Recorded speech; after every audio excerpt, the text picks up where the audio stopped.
What's up guys, Hades here. So we got a new patch notes. If you didn't know, you can see it through the GT Arcade or you can check out the IK Facebook.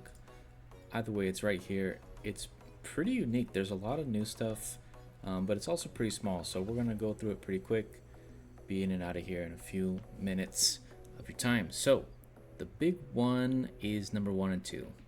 So the first thing we're getting is a new PvE mode called Endless Tower. It's going to have a few requirements, very low, 15 days, level 20. And then you're gonna have the ability to go through the challenges. You're gonna get 5 attempts a day, resetting at reset every day. Unused attempts do not carry over, so you have to use the 5 or you lose them. You need to go from floor 1 and ascend the floor by floor. Manually selecting is not allowed. Clear each floor gives clear rewards. Upon reaching specific floors, you get to claim the stage, including fragments of Holy Shadow or Chaos. So, this seems very similar to the Mysterium, which we already have.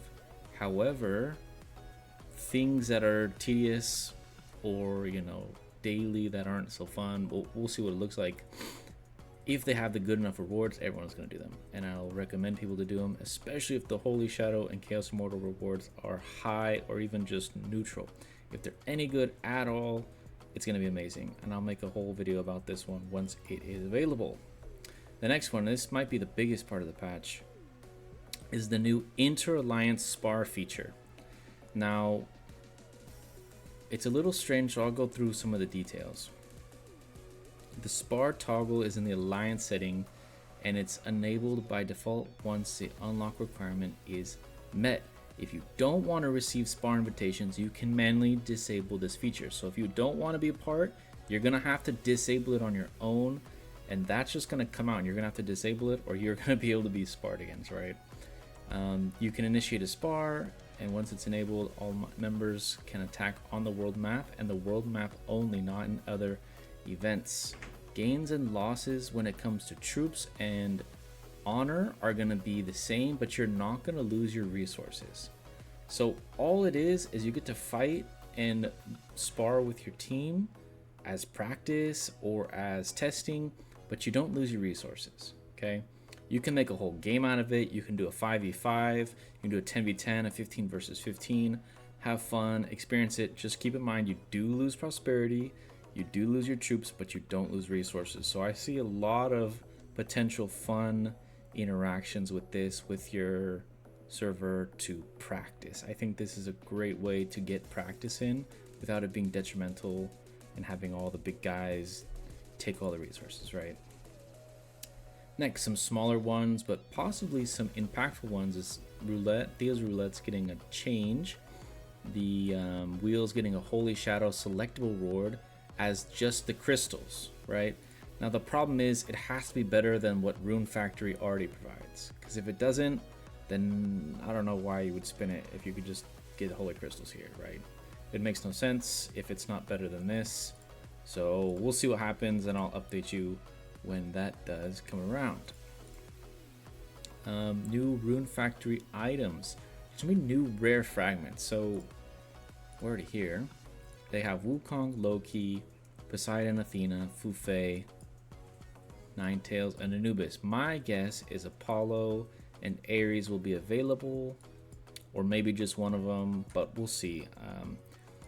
That means save up your points and try and get the new Immortals if you are looking to get something new for your alliance or for your setup, right? So we're probably going to get Apollo or Ares, but we don't know. And again, I'll update you when it happens. There's a new quote feature. You can now press other people's message and then send them to a different spot. Like if you're personal messaging someone and it needs to become an alliance message, you can copy paste it and boom, just transfer it over. That's a really nice quality of life. Forging artifact feature optimization unlock. Remove the chronicle update requirement for artifacts. The feature is now unlockable by default. So players in season 0 can go to silver and season 1 can go to gold. Just a nice little update for everyone in those earlier servers. The third optimization, appointment feature display optimization. This one's a bit confusing. I'll try and update you once we actually get this to see what it looks like. It looks like the immortal portraits are going to be dynamic,